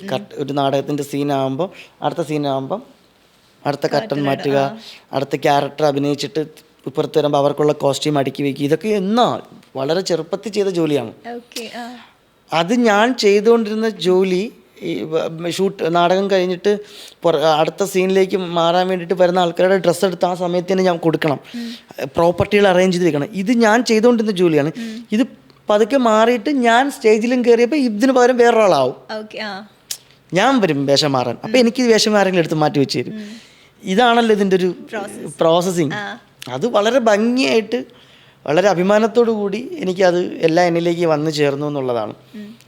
അപ്പോഴും എതിർപ്പുകൾ ഉണ്ടായിട്ടുണ്ട്, കുടുംബത്തിലും നാട്ടുകാരുടെ ഇടയിലൊക്കെ എതിർപ്പുകൾ ഉണ്ടായിട്ടുണ്ട്. എന്തിനാണ് നീ ഇങ്ങനെ നടക്കുന്നത്, നിനക്ക് മറ്റെന്തെങ്കിലും ജോലിക്ക് പോയാൽ പോലെ, നിനക്ക് ഞങ്ങളുടെയൊക്കെ അങ്ങോട്ടെന്ന് വെച്ച് കഴിഞ്ഞാൽ എന്ത് വേണോ ആയിക്കോ, പക്ഷേ ഒരു അടിസ്ഥാനപരമായിട്ടൊരു തൊഴിലറിഞ്ഞിരിക്കണം എന്നുള്ളൊരു സംഭവമുണ്ട്. വരുമാനം, ഒരു തൊഴിലറിഞ്ഞിരിക്കണം. അപ്പോൾ എന്നോട് അച്ഛൻ എപ്പോഴും പറയടാ, നീ എന്തെങ്കിലും തൊഴിൽ ഒരു പണി പഠിക്ക്. നീ ഇപ്പോൾ എവിടെയെങ്കിലും പോയി പെട്ടുപോയി കഴിഞ്ഞാൽ നിനക്ക് എന്തെങ്കിലും ചെയ്ത് സർവൈവൽ ഇത് വരാനൊരു പണി പഠിക്കും, ഒരു വരുമാനം വരാനൊരു പണി പഠിക്കുന്നു പറയും. എനിക്ക് ആകെപ്പാടെ അറിയുള്ളൊരു പണി ഇതാണ്. അത് ഞാനൊരു തൊഴിലായി കണ്ടു എൻ്റെ ചെറുപ്പത്തിലെ. ആ തൊഴിൽ തന്നെയാണ് ഇപ്പോഴും ഞാൻ ചെയ്യുന്നത്. അത് തന്നെയാണ് എൻ്റെ ഏറ്റവും വലിയ സന്തോഷം. അതായത് നമ്മുടെ കഴിവ് വെച്ചിട്ട് നമുക്ക് ഒരു ഇൻകം കിട്ടുന്നതും ആ ഇൻകമിൽ നമ്മൾക്ക് ജീവിതം മുന്നോട്ട് കൊണ്ടുപോകാൻ പറ്റുന്നതും ഒരു വലിയ കാര്യമാണ്. ഒരുപാടില്ലെങ്കിൽ അത് വലിയ സന്തോഷവും സമാധാനവും തരും നമുക്ക്. അതിൽ നമ്മൾ സാറ്റിസ്ഫൈഡ് ആവുമെന്ന് വിശ്വസിക്കുന്നു ഞാൻ. ഓക്കെ, അങ്ങനെ ജേണി മുന്നോട്ട് വന്നിട്ടാണ് അങ്കമാലി ഡയറീസിൽ ലിജോ ജോസ് പല്ലിശ്ശേരി എന്ന് പറയുന്ന എന്താ പറയുക, ഒരു സിംഹം എന്നൊക്കെ വേണമെങ്കിൽ നമുക്ക് പറയാം, അദ്ദേഹത്തിൻ്റെ അടുത്തേക്ക് എത്തിപ്പെടുന്നത്. അത് ശരിക്കും ഒരു സ്കൂളായിരുന്നില്ലേ? തീർച്ചയായും. അത് വേറൊരു കാലടി യൂണിവേഴ്സിറ്റിയിലേക്ക് ഞാൻ എത്തുന്നതാണ് അതിൻ്റെ നിമിത്തം.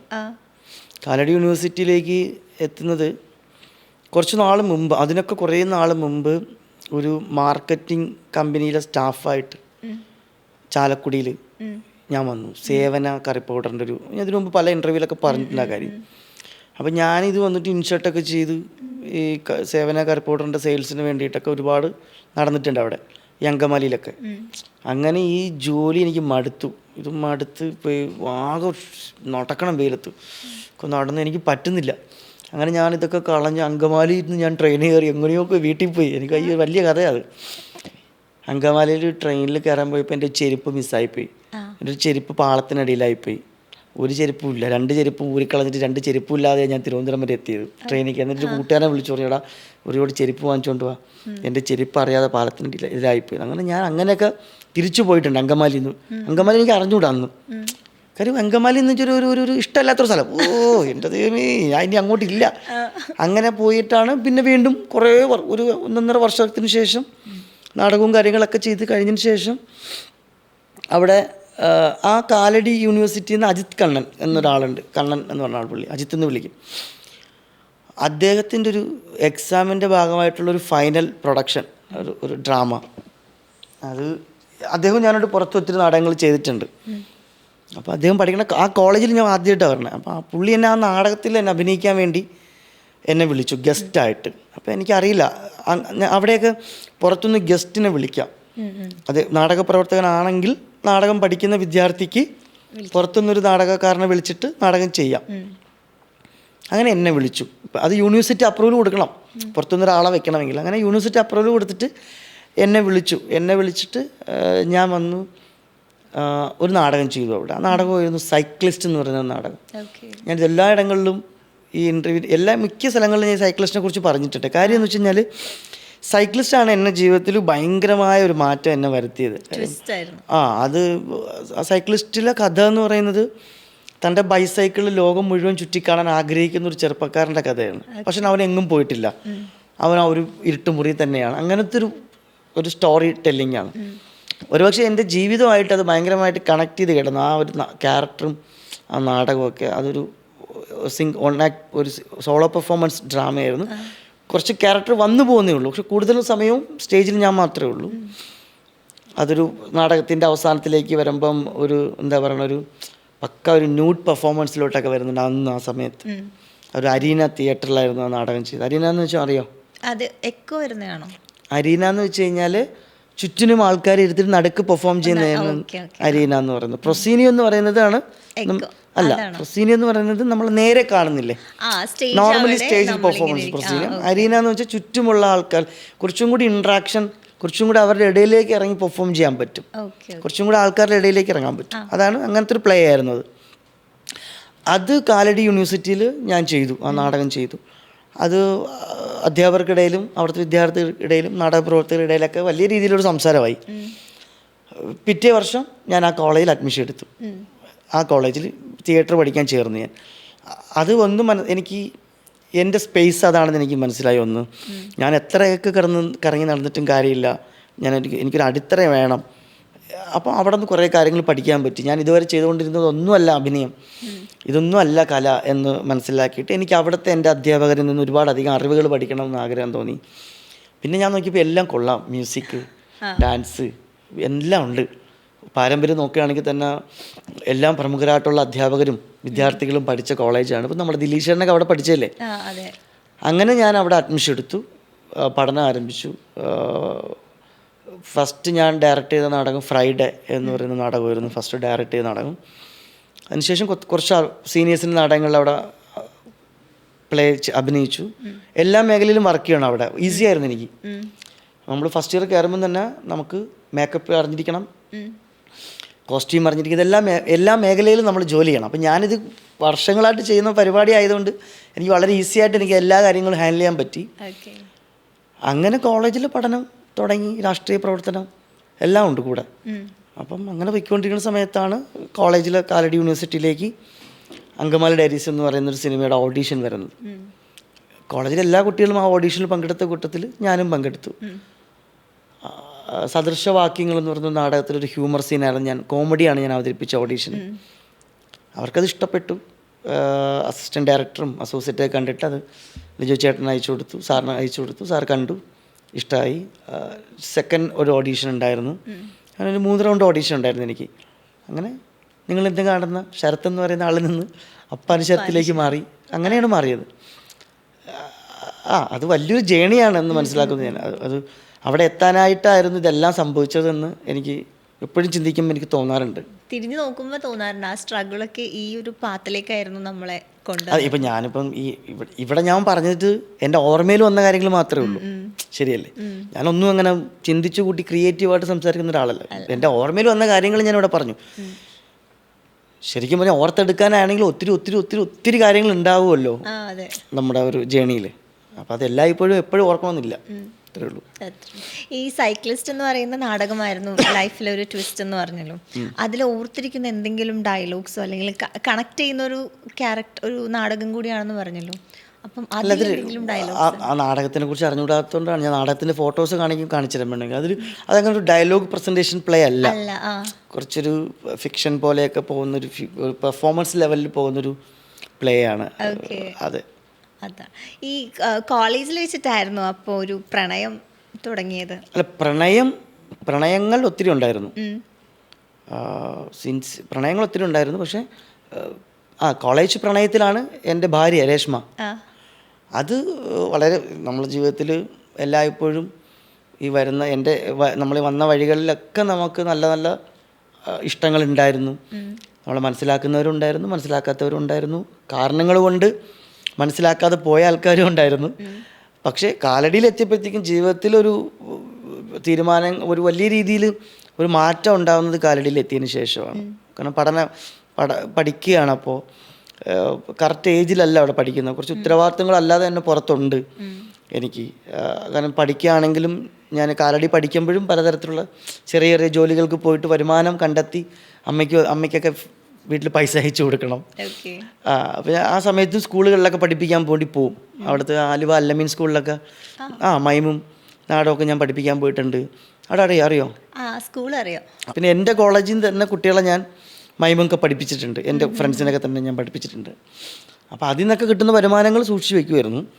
അങ്ങനെ ഇരിക്കുമ്പോഴാണ് കോളേജിൽ ഫസ്റ്റ് ഇയർ പുതിയ കുട്ടികൾ അഡ്മിഷൻ എടുത്ത് വരുന്നത്. അപ്പോൾ ആ ഫസ്റ്റ് ഇയർ വന്ന ആളാണ് രേഷ്മ. എനിക്ക് പ്രണയമായിരുന്നു രേഷ്മയോട്. രേഷ്മയ്ക്ക് എന്നെയും പ്രണയമായിരുന്നു. രേഷ്മയ്ക്ക് ഒരിക്കലും സിനിമാ നടനോടുള്ള പ്രണയമല്ല. ശരത്ത് എന്ന് പറയുന്നൊരു നാടക നടൻ ഉണ്ടായിരുന്നു. എനിക്കറിയില്ല, അത് നിങ്ങൾക്ക് ഇപ്പോൾ അപ്പാനി ശരത്തിനെ അറിയാവുള്ളൂ. കാരണം പുറകിലുള്ളൊരു നടനുണ്ട്, ഒരു കലാകാരൻ ഉണ്ടായിരുന്നല്ലോ. അത് ഞാൻ പറഞ്ഞപ്പോഴല്ലേ അറിയാവുള്ളൂ. രേഷ്മ സ്നേഹിച്ചത് ആ ശരത്തിനെയാണ്. അത് വലിയ എന്ത് പ്രതിസന്ധികൾ വന്നാലും നിന്ന് നമുക്ക് നോക്കാം ഇതാവും. ഒരുപാട് പ്രതീക്ഷകളും ഒരുപാട് ആഗ്രഹങ്ങളും ഒരുപാട് വിഷമങ്ങളും അങ്ങനെയൊക്കെ ഉള്ളൂ. എന്നാൽ ഇതെല്ലാം ഓക്കെ ആയിട്ട് എല്ലാം ശരിയാകും, നമുക്ക് ഇതാവും എന്ന് ആഗ്രഹിച്ചൊരു ചെറുപ്പക്കാരനായിരുന്നു ഞാൻ. അപ്പോൾ ആ ഒരു ചെറുപ്പക്കാരനെയാണ് രേഷ്മ ആദ്യം കാണുന്നതും എന്നോട് ഇഷ്ടം പറയുന്നതും. പിന്നെ ഞങ്ങളൊരു പ്രണയം എന്നൊക്കെ പറയുമ്പം അങ്ങനെ ഒരു മരം ചുറ്റി പ്രണയമൊന്നും ആയിരുന്നില്ല. അവളും വളരെ കുട്ടിക്കാലം മുതൽ ഡാൻസറാണ്. അപ്പോൾ ഡാൻസ് ഒത്തിരി ഇഷ്ടമാണ്. വളരെ സാധാരണ മാന്നാറെന്ന് പറയുന്ന സ്ഥലത്ത് വളരെ സാധാരണ കുടുംബത്തിൽ ജനിച്ച് വളർന്ന രണ്ടുപേരാണ്. ട്വിൻസാണ് അവർ, രേഷ്മ രമ്യ.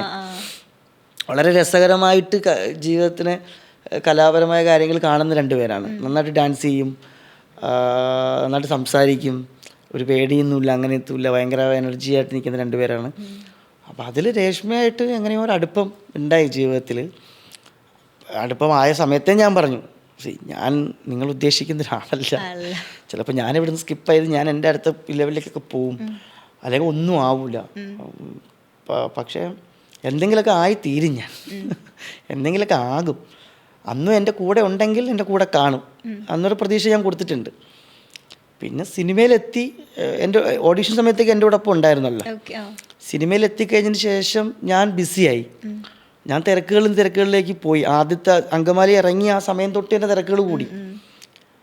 ആ സമയത്ത് പിന്നെ എല്ലാവരും പറഞ്ഞു, അയ്യോ ഇനി കിട്ടൂല, ഇനി നടക്കൂല കേട്ടോ രേഷ്മ, വേറെ ആളെ നോക്കിയോ എന്നൊക്കെ പറഞ്ഞിട്ട് ടോക്കുകളൊക്കെ ഉണ്ട്. രേഷ്മ പിന്നെ പറഞ്ഞത് അതൊക്കെ. പക്ഷെ എനിക്കങ്ങനെ മാറാൻ പറ്റൂലല്ലോ, എനിക്കങ്ങനെ മറക്കാൻ പറ്റുമോ? നമുക്ക് വല്ലപ്പോഴും ഫുഡ് വാങ്ങി തരുന്നതും ചായ വാങ്ങി തരുന്നതും പിന്നെ വീട്ടിൽ നിന്ന് വരുമ്പോൾ ചോറും കറിയൊക്കെ വീട്ടിൽ നിന്ന് കൊണ്ടുവരും. അപ്പോൾ അത് നമ്മൾ ഇന്നലെ പെട്ടെന്ന് വന്നൊരു സിനിമ നടനായെന്ന് വെച്ച് നമ്മളെ കൂടെയുള്ള ആൾക്കാരെയും സ്നേഹിച്ചവരെയൊക്കെ കളയാൻ വേണ്ടി മാത്രം അത്രയ്ക്ക് ഒരു ആളല്ലല്ലോ, അങ്ങനത്തെ ഒരു വ്യക്തിയല്ല ഞാൻ. അപ്പം ഞാൻ തീരുമാനം എടുത്തു, എൻ്റെ വിവാഹം കഴിക്കണം, രശ്മി വിവാഹം കഴിക്കണം തീരുമാനത്തിന്. ഞാൻ രശ്മിയോടും കൂടെ എടുത്ത തീരുമാനത്തിൻ്റെ പുറത്താണ്, വീട്ടുകാരുടെ തീരുമാനമൊന്നുമല്ല. ഞങ്ങൾ രണ്ടുപേരും കൂടെ തീരുമാനം എടുത്തു വിവാഹം കഴിക്കാം. വിവാഹം കഴിച്ചു, ഒരുമിച്ച് ജീവിക്കാൻ തുടങ്ങി. ഇപ്പം 8 വർഷമായി, 2 കുഞ്ഞുങ്ങളായി. സന്തോഷം. ഒരാൾ വെയിറ്റിംഗ് ആണ്. അതെ, ഒരാൾ വെയിറ്റിംഗ് ആണ്. സന്തോഷം. അതിനുശേഷം എനിക്ക് തോന്നുന്നു ആദ്യത്തെ കുഞ്ഞായതിനു ശേഷം പഠിത്തം നിർത്തേണ്ടി വന്നു അവൾക്ക്. രണ്ടാമത്തെ കുഞ്ഞായതിന് ശേഷം ഞാൻ പഠിക്കാൻ വിട്ടു. അപ്പോൾ എനിക്ക് കുറച്ച് സിനിമകളൊക്കെ കുറഞ്ഞു തുടങ്ങി. അപ്പോൾ എനിക്ക് വീട്ടിലിരിക്കാനുള്ള സമയമായി. അപ്പോൾ കുറച്ച് അങ്ങനെ ഒരുപാട് നാളൊന്നും അങ്ങനെ ഓടി നടക്കേണ്ടി വന്നില്ല.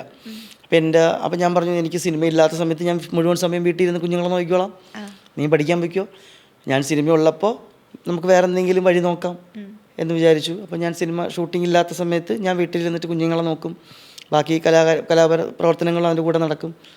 പിന്നെ ഫാമിലിയുടെ ഒരു സപ്പോർട്ടുണ്ട് ഇപ്പോഴും, എല്ലായ്പ്പോഴും അച്ഛൻ്റെയും അമ്മയുടെയും അവളുടെ ഫാമിലി എൻ്റെ ഫാമിലിയൊക്കെ ആയിട്ട് നമ്മളെ മനസ്സിലാക്കി തന്നെയാണ് നിൽക്കുന്നത്. എന്നാലും ഇടയ്ക്കിടയ്ക്ക് പറയും ഒരു എപ്പോൾ ഇത് സിനിമ നടന്നൊക്കെ പറഞ്ഞ് എപ്പോഴും ഉണ്ടാവില്ല കേട്ടോ സിനിമയൊക്കെ, അതുകൊണ്ട് എന്തെങ്കിലുമൊക്കെ ബിസിനസ്സൊക്കെ തുടങ്ങണമെന്ന് ഇടയ്ക്കിടയ്ക്ക് ബന്ധുക്കളൊക്കെ പറയും.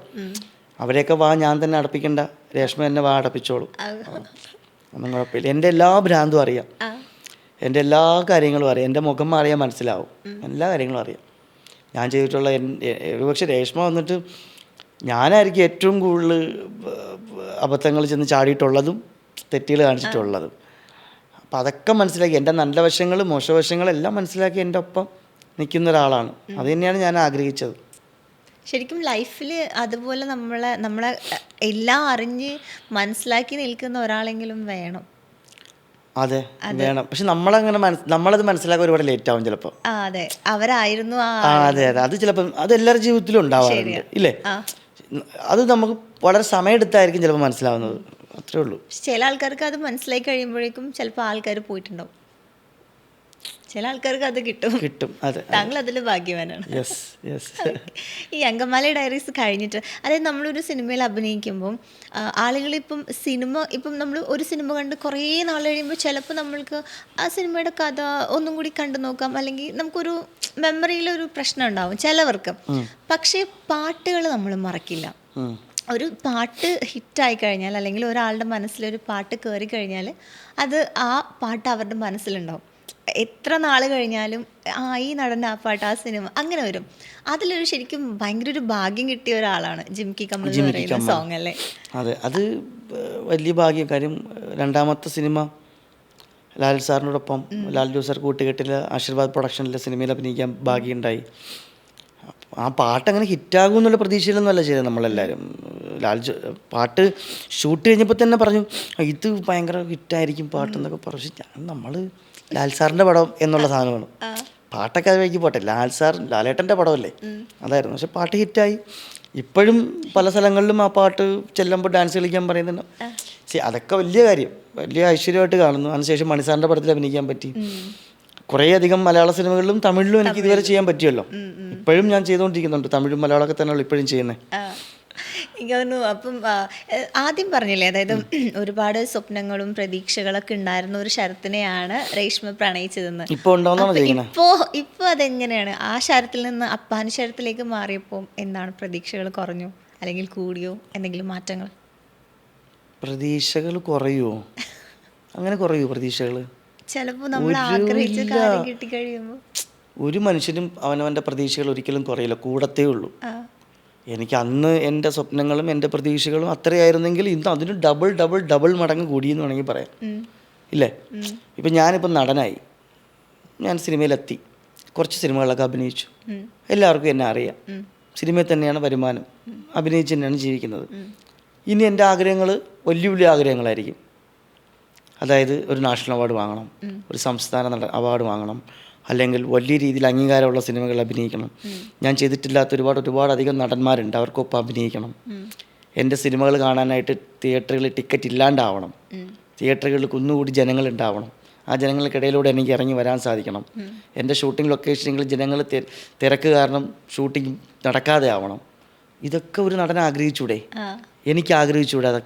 അതൊക്കെ അങ്ങനെ ആഗ്രഹിക്കുന്നിടത്ത് ആണ് പുതിയൊരു ലൈഫ് ഉണ്ടാവുന്നത്. അങ്ങനെ ആഗ്രഹിക്കുന്നിടത്താണ് പുതിയൊരു ജീവിതവും പുതിയൊരു അനുഭവങ്ങളും പുതിയൊരു ലൈഫും ഉണ്ടാകുന്നത്. അവിടെ പക്ഷെ അഹങ്കാരം എന്ന് പറയുമ്പോഴാണ് ഏറ്റവും സങ്കടം. അത് വേറൊരു പക്ഷം. ഇപ്പം ഇത്രയെങ്കിലും കിട്ടിയല്ലേ മോനെ, ഇതൊക്കെ വെച്ച് നീ സന്തോഷമായിട്ട് ജീവിക്കുക. അങ്ങനെ സന്തോഷമായിട്ട് ജീവിക്കണ്ടെന്നേ, അല്ലേ?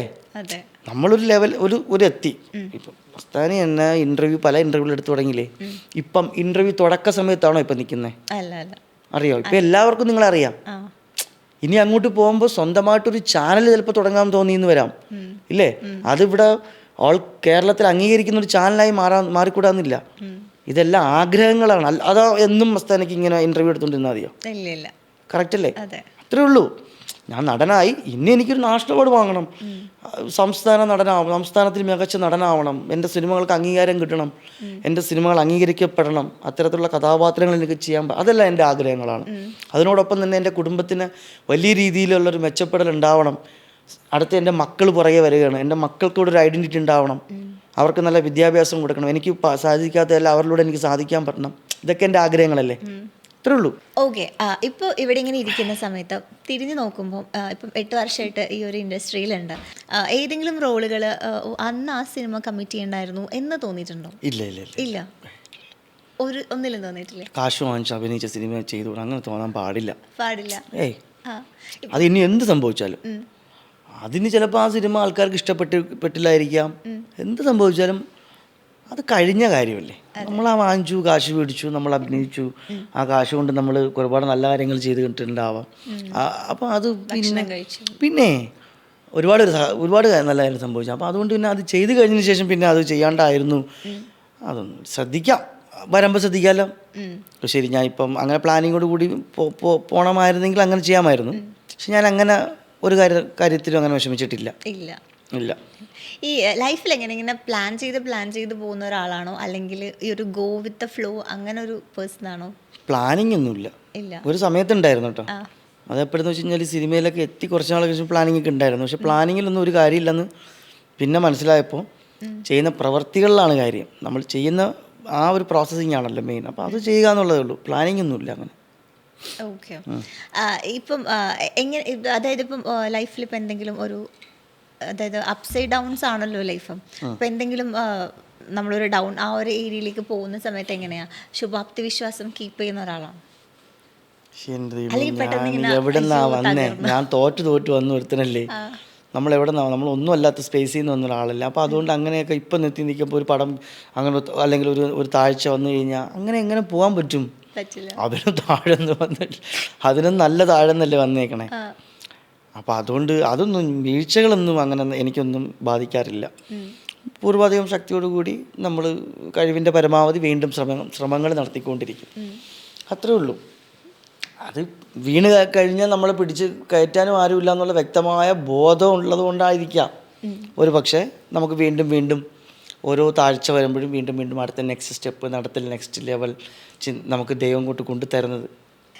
ഇപ്പം നമ്മൾ ഇപ്പോൾ കറൻ്റ്ലി ഇപ്പോൾ ട്രെൻഡിങ്ങിൽ നിൽക്കുന്നത് ബിഗ് ബോസ് ആണ്. എനിക്ക് തോന്നുന്നു ഇന്ത്യയിൽ തന്നെ ഏറ്റവും വലിയൊരു റിയാലിറ്റി ഷോ ആണ്. എല്ലാ ലാംഗ്വേജസ്, ഇന്ത്യ അല്ല, എനിക്ക് തോന്നുന്നു ഇംഗ്ലീഷിൽ സ്റ്റാർട്ട് ചെയ്തതാണല്ലോ ബിഗ് ബ്രദർ. അപ്പോൾ ഒരു ഇന്റർനാഷണൽ ലെവലിൽ അത്രയും ഹൈ സ്റ്റാൻഡേർഡുള്ള, അത്രയും വൈറലായ ഒരു ഷോയാണ്. ഇപ്പം എല്ലാ ഭാഷകളിലും ഉണ്ട്. അപ്പം ഈ സീസൺ ഭയങ്കര ഒരു പീക്കിൽ നിൽക്കുവാണ്. അപ്പോൾ അതിൽ കുറേ പ്രഡിക്ഷൻ ലിസ്റ്റിൽ അപ്പാന് ശരത്തെന്ന് കണ്ടു. അപ്പം ഞാനത് ചോദിക്കാൻ കാരണം എന്താണെന്ന് വെച്ചാൽ നമ്മളിപ്പോൾ ഇത്ര നേരത്തെ ഒരു കോൺവെർസേഷനിൽ നിന്ന് ഭയങ്കര സ്വീറ്റായിട്ട്, ഭയങ്കര ജെന്യുവിനായിട്ട്, ഒരു പാവമായിട്ട് സംസാരിക്കുന്ന ഒരാളാണ്. അപ്പം ആ ഒരു ഷോയിൽ പോയി കഴിഞ്ഞാൽ പല രീതിയിലുള്ള കണ്ടസ്റ്റൻസ് ആയിരിക്കും. അപ്പോൾ അവിടെ ഇൻ കേസ് പോകുന്നുണ്ടോ എന്നുള്ളത് ഒന്നാമത്തെ ചോദ്യം. അഥവാ പോകുന്നുണ്ടെങ്കിൽ എങ്ങനെയായിരിക്കും ആ സിംഹക്കുട്ടികൾക്കിടയിൽ ഒരു ആട്ടിൻകുട്ടിയായി പോകുമോ എന്ന് എനിക്കൊരു ഡൗട്ട്. അല്ലെങ്കിൽ പോകുന്നു എന്നുള്ള ഉത്തരമല്ല, പോകുന്നുണ്ടെങ്കിൽ അങ്ങനെ ഇത്രയും വലിയൊരു ഷോയിലേക്ക് ഞാൻ പോവുകയാണെങ്കിൽ 100% ആദ്യം ആ ഷോ എന്താണെന്ന് മനസ്സിലാക്കി, ആ ഷോയുടെ ക്വാളിറ്റി എന്താണെന്ന് മനസ്സിലാക്കി, ആ ഷോയിലൂടെ എനിക്ക് കിട്ടാൻ പോകുന്ന ഒരു ഓഡിയൻസ് ഉണ്ട്. സിനിമയിൽ ഞാൻ കഴിഞ്ഞ 8 കൊല്ലത്തിൽ അഭിനയിച്ച സിനിമ ജീവിതത്തിനെ കാട്ടി ഒരു വലിയൊരു ഓഡിയൻസിനെ ഒരു പക്ഷേ എനിക്ക് കിട്ടിയേക്കാം. അപ്പോൾ അത് മനസ്സിലാക്കി വളരെ ക്ലിയറായിട്ട് ഒരു നല്ലൊരു കണ്ടസ്റ്റൻ്റായിട്ട് നിൽക്കാനാണ് എൻ്റെ ആഗ്രഹം. പിന്നെ ഞാൻ പുലിക്കുട്ടിയാണോ ആട്ടിൻകുട്ടിയാണോ എന്നുള്ള കാര്യം തീരുമാനിക്കേണ്ടത് ഞാനാണ്. അത് എങ്ങനെ ചിലപ്പം അവിടെ ഒരു ഇത്രയും പുലിക്കുട്ടികൾക്കിടയിൽ ഞാനൊരു സിംഹമായിക്കൂടാന്നൊന്നും പറയാനും പറ്റൂല. അപ്പം അതുകൊണ്ട് അതൊന്നുമില്ല. എല്ലാവരും ഇപ്പം ബാക്കി കണ്ടസ്റ്റൻസുകൾ ആരെ തന്നെ ആയാലും എല്ലാ കണ്ടസ്റ്റൻസുകളും അവരവരുടെ ഹോപ്പ് തേടി വരുന്ന ആൾക്കാരാണ് അല്ലേ. ബാക്കി എല്ലാവരും ആരെയും നമുക്ക് കുറച്ച് കാണാൻ പറ്റില്ല. എല്ലാവരും അവരവരുടെ ഞാൻ ഇത്ര നേരം എൻ്റെ ജീവിതത്തിലുള്ള എൻ്റെ അനുഭവങ്ങൾ പറഞ്ഞതോടൊപ്പം തന്നെ മസ്താനിയുടെ അനുഭവങ്ങൾ പറയാനുണ്ടാവും. അതേപോലെ തന്നെയാണ് ഈ ഷോയിലേക്ക് വരുന്ന മറ്റ് കണ്ടസ്റ്റൻസുകളുടെയും ജീവിതത്തിൽ അവരെടുത്ത അനുഭവങ്ങളും അവരുടെ സ്ട്രഗിളിങ്ങുകളും അവരെടുത്ത വേദനകളും അത്രത്തോളം വലുതായിരിക്കും. അപ്പോൾ അതുകൊണ്ട് തന്നെ എല്ലാവരും ഈക്വലായിട്ട് കാണുക, എല്ലാവരെയും വ്യക്തമായിട്ട് മനസ്സിലാക്കുക. അതിനപ്പുറം ഇതൊരു ഗെയിം ഷോയാണ്, ഇതൊരു ഗെയിമാണ്. ആ ഗെയിം എന്താണെന്ന് മനസ്സിലാക്കി നന്നായിട്ട് നല്ലൊരു ഗെയിമറായിട്ട് നിൽക്കുക. ചില ഏരിയകളിൽ മറ്റുള്ളവരെ വേദനിപ്പിക്കേണ്ട ഇട വന്നു കഴിഞ്ഞാൽ ആ വേദനിപ്പിക്കുക തന്നെ വേണം.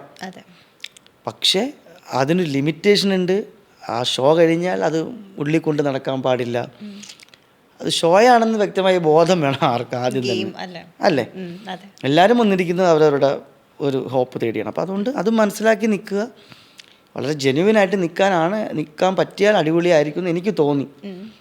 പിന്നെ ഇതൊന്നും നമുക്ക് പ്രെഡിക്റ്റ് ചെയ്യാൻ പറ്റില്ല. നേരത്തെ കൂട്ടി ഞാൻ ഇവിടെ ഇരുന്നിട്ട് ഞാൻ അങ്ങനെ ചെയ്യും ഇങ്ങനെ ചെയ്യും അങ്ങനെ ചെയ്യുമെന്ന് പറഞ്ഞിട്ട് എനിക്ക് ഗെയിം ഷോയിൽ എനിക്ക് കിട്ടിയാൽ ഞാൻ ഉള്ളിൽ പോയി കഴിഞ്ഞാൽ ചിലപ്പോൾ ഇതൊന്നും ആയിരിക്കില്ല നടക്കാൻ പോകുന്നത്. കാരണം എൻ്റെ വിജയം മാത്രമാണ് എൻ്റെ മുന്നിൽ. അല്ല, മറ്റുള്ളവർക്ക് അങ്ങനെ ചിന്തിക്കാമെങ്കിൽ എനിക്കും അങ്ങനെ ചിന്തിക്കാം. അങ്ങനെ പോകുമ്പോൾ ചിലപ്പം ഞാനൊരു കുഴപ്പക്കാരനായി വന്നേക്കാം, അല്ലെങ്കിൽ ഒരു പാവമായേക്കാം. ഇതൊന്നും പെടാത്ത ഞാനൊരു വേറെന്തെങ്കിലും ആയിക്കൂടാന്നില്ല. സോ അതൊക്കെ അവിടെ ചെന്നിട്ടുള്ളൊരു ഒരു മൊമെൻറ്റ്സ് പോലെ ഇരിക്കും. എന്ത് പറഞ്ഞാലും ഒരു വലിയൊരു മൊമെൻറ്റ്സ് ആയിരിക്കും. ഒരു ഇത്രയും ദിവസം യാതൊരു പരിചയമില്ലാത്ത കുറച്ച് ആൾക്കാർക്കൊപ്പം ജീവിതം മുന്നോട്ട് കൊണ്ടുപോവുക എന്ന് പറയുന്നത് വലിയൊരു ട്വിസ്റ്റായിരിക്കും. അതിൽ കുറേ നല്ല അനുഭവങ്ങൾ ഉണ്ടാവും എന്നെനിക്ക് പ്രതീക്ഷയുണ്ട്. ഞാൻ ഒരുപാടധികം ഈ കൂട്ടായ്മകളൊപ്പം യാത്ര ചെയ്ത ഒരാളായത് കൊണ്ടായിരിക്കാം.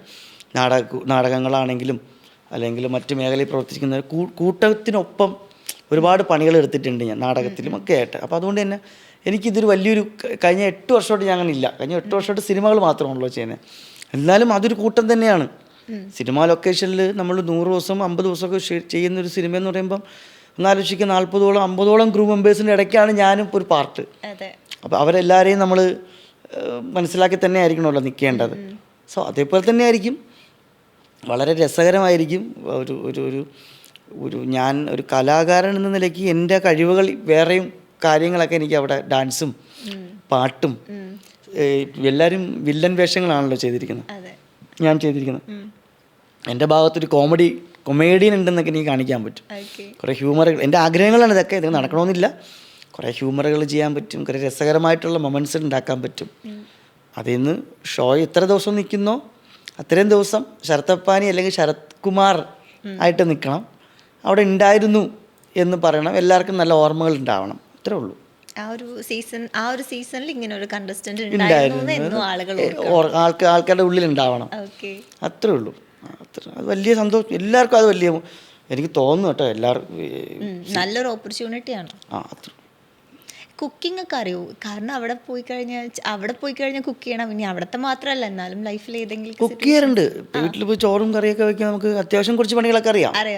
പട്ടിണിയൊന്നും കിടക്കൂല, ആരെയും പട്ടിണിക്ക് ഇടയൂല. ചോറും ചമ്മന്തിയും കറിയൊക്കെ ഉണ്ടാക്കാറിയാം. പിന്നെ അത് ഭയങ്കര ഒരു രുചിയുണ്ടോ ഇല്ലെന്നൊക്കെ കഴിച്ചവർ തന്നെ പറയേണ്ടി വരും. അത് കഴിച്ചവരാണല്ലോ പറയേണ്ടത്. എനിക്ക് എന്തായാലും രുചി കാണും ഞാൻ ഉണ്ടാക്കുന്നത്. പിന്നെ നമുക്ക് അങ്ങനെ ഭക്ഷണത്തിനോടൊന്നും വലിയൊരു അങ്ങനെ ഇന്നത് വേണം എന്നുള്ള വാശിയൊന്നും ഇല്ലാത്ത ഒരാളാണ്. എന്ത് കിട്ടിയാലും നമുക്ക് ആവശ്യത്തിനുള്ള ഭക്ഷണം കഴിക്കാമെന്ന് മാത്രമേ ഉള്ളൂ. ഓക്കെ. ഇപ്പോൾ നേരത്തെ പറഞ്ഞല്ലോ, ഏറ്റവും കൂടുതൽ കൂട്ടമായിട്ടായിരുന്നു. അതായത് നാടകരംഗത്താണെങ്കിലും സിനിമാ രംഗത്താണെങ്കിലും ഒക്കെ എപ്പോഴും കൂട്ടത്തിന് ഇടയ്ക്കായിരുന്നു.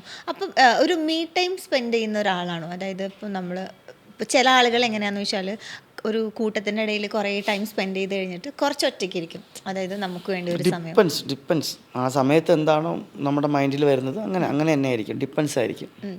ഏറ്റവും കൂടുതൽ പുറത്തു പോകുന്നത് എങ്ങനെ, ഒറ്റയ്ക്കാണോ അല്ലെങ്കിൽ ഫാമിലി ആയിട്ട്? ഇപ്പോൾ ഫാമിലി ആയിട്ട്, മുമ്പ് ഒറ്റയ്ക്കായിരുന്നു.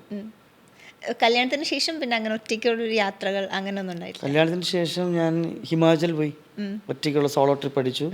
അതിനുശേഷം പിറ്റേ വർഷം ഫാമിലി ആയിട്ട് പോയി. അതേ സ്ഥലത്ത് തന്നെ. ഈ ബിഗ് ബോസിനെ കുറിച്ച് പറഞ്ഞപ്പോഴേ ഏതെങ്കിലും ഫേവറേറ്റ് കണ്ടസ്റ്റൻസ് ഉണ്ടോ ഇതുവരെയുള്ള സീസൺസിൽ? എല്ലാവരും അതിൽ പോയി എല്ലാവരും എൻ്റെ ഫേവറേറ്റ് കണ്ടസ്റ്റൻസ് ആണ്. അത് ഭയങ്കര ഡിപ്ലോമാറ്റിക് അല്ല, ഡിപ്ലോമാറ്റിക് അല്ല. അത് ഞാൻ നേരത്തെ പറഞ്ഞില്ലേ, നമ്മൾ ഇൻട്രോ തന്നെ പറഞ്ഞത് എന്താ, ഇത്രയും വലിയൊരു ഷോയിലേക്ക് വന്ന എല്ലാ ആൾക്കാരും വലിയ ആൾക്കാരാണ്. കാരണം ഇത്രയും പേർക്ക് കിട്ടാത്ത അവസരമാണ് ഇവർക്ക് കിട്ടിയത്. അപ്പോൾ ആ അവസരം കിട്ടിയത് കൊണ്ട് അവർക്ക് വലിയ രീതിയിൽ എനിക്ക് എല്ലാവരും ഇഷ്ടമാണ്. ഇപ്പോൾ കപ്പ് നേടി എന്ന് വെച്ച് വിജയമാവണമെന്നില്ല, ഇല്ലേ? ഒന്നാമനായി എന്ന് വെച്ച് അവൻ ഒന്നാമനാവണമെന്നില്ല. അപ്പോൾ അതുകൊണ്ട് എല്ലാവരും ഇഷ്ടമാണ്. അതിൽ പാർട്ടിസിപ്പേറ്റ് ഇതുവരെ ചെയ്തിട്ടുള്ള എല്ലാ ആൾക്കാരോടും എനിക്ക് ഇഷ്ടമുള്ളതാണ്. അവരവരുടെ മേഖലയിൽ എനിക്ക് ഇഷ്ടമാണ്. എന്തെങ്കിലും സ്ട്രാറ്റജീസ് പ്ലാൻ ചെയ്തിട്ടുണ്ടോ? എന്ത് പോവുകയാണെങ്കിലോ? ഇല്ല. സ്ട്രാറ്റജി ഇല്ല. എന്താ പരിപാടി പിടുത്തം കിട്ടില്ല സത്യം പറഞ്ഞാൽ. അത് ശരി. അതിനകത്ത് കയറി കഴിഞ്ഞാൽ വേറെ നമ്മൾ ഉദ്ദേശിച്ച പോലെ ഒന്നും നടക്കണം. അതെ, അത്രേ ഉള്ളൂ. അത് ഷോ കാണുന്ന എല്ലാവർക്കും അറിയാമല്ലോ. നമ്മൾ പുറത്തുനിന്ന് എന്ത് പ്ലാൻ ചെയ്തിട്ട് പോയിട്ടും കാര്യമില്ല. അവിടെ നമ്മൾ എന്താണ് എന്നുള്ളത് അവിടെ ചെന്നിട്ട് തീരുമാനിക്കാന്നേ. അത്രേ ഉള്ളൂ. ഓക്കെ. ഇപ്പം നാടകങ്ങൾ കണ്ടു, ആ ഒരു ചുറ്റുപാടിലായിരുന്നു വളർന്നത്. എന്നാലും സിനിമയിലേക്ക് വരുമ്പോഴേ ആദ്യമായിട്ട് തിയേറ്ററിൽ പോയി കണ്ട സിനിമ ഏതാണെന്ന് ഓർമ്മയുണ്ടോ? ഫസ്റ്റോ? ആ. അയ്യോ, അങ്ങനെ പറയും കുറേ ഉണ്ടല്ലോ. കുറേ ആദ്യമായിട്ടോ? ആദ്യമായിട്ട് കണ്ട സിനിമ തിയേറ്ററിൽ പോയിട്ട് വാസന്തിയും ലക്ഷ്മിയും പിന്നെ ഞാനും ആണെന്നൊക്കെ എൻ്റെ ഓർമ്മയിൽ വരുന്നു. വസന്തി ലക്ഷ്മി ഞാൻ പിന്നെ ഞാനാണോ, അതെ, അങ്ങനത്തെ പഴയ പടങ്ങളൊക്കെ തന്നെ. ടി വി സെൻറ്ററിലാണ്, ടി വിയിലായിരിക്കും കൂടുതൽ സിനിമ കണ്ടിട്ടുള്ളത്. ടി വിയിൽ നമ്മുടെ നാട്ടിലൊരു ചേട്ടനുണ്ട്, മരിച്ചുപോയി, മണിയൻ എന്താ പറഞ്ഞ ആ മണിയൻ, അദ്ദേഹം VCP ഉണ്ട്, VCR കണ്ടുണ്ടോ?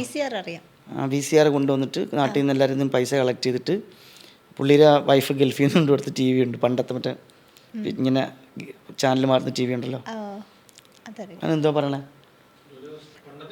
Black and white TV. ആ TV വീട്ടിൽ നിന്ന് എടുത്തുകൊണ്ട് വരും, എന്നിട്ട് VCP വാടകയ്ക്ക് അടിക്കും, എന്നിട്ട് ആൾക്കാരെന്നൊക്കെ കാശ് കളക്ട് ചെയ്തിട്ട് കാസറ്റ് വാങ്ങിച്ചുകൊണ്ട് വന്നിട്ട് സിനിമ ഇടും. അപ്പോൾ എന്നിട്ട് എല്ലാവരും കൂടി ഇരുന്ന് സിനിമ കാണും.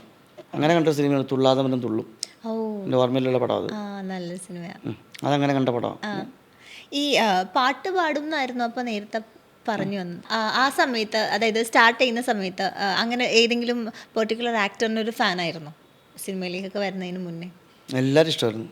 എല്ലാവരും ഇഷ്ടമാണ്. പിന്നെ എല്ലാവരും ഏത് സിനിമ കണ്ടാലും ഞാൻ അതിലെ ക്യാരക്ടറായിട്ട് ജീവിക്കും കുറച്ച് നാൾ. ശരിയാ, അതെനിക്ക് അത് ഇടയ്ക്ക് ശക്തിമാൻ കണ്ടെങ്കിൽ ശക്തിമാനാവും. ഇടയ്ക്കായിരുന്നു ഈ സിനിമ മറ്റേ നമ്മളെ ചാക്കോച്ചൻ്റെ അനീതിപ്രാവ് ഇറങ്ങിയ സമയത്ത് ഞാൻ ആ സ്മൂഡായിരുന്നു. ഇനിയിപ്പോൾ ലാലേട്ടൻ്റെ നരസിംഹം കാണുമ്പോൾ വന്ന് ലാലേട്ടനാവും. സുരേഷ് ഗോപി സാറിൻ്റെ പത്രം, കറക്റ്റ് എൻ്റെ ഓർമ്മയിലുള്ള പടമാണ്. ഞാനും എൻ്റെ അമ്മാമയും കൂടെ സുരേഷ് ഗോപി സാറിൻ്റെ പത്രം എന്നൊരു സിനിമ കാണാൻ വേണ്ടി.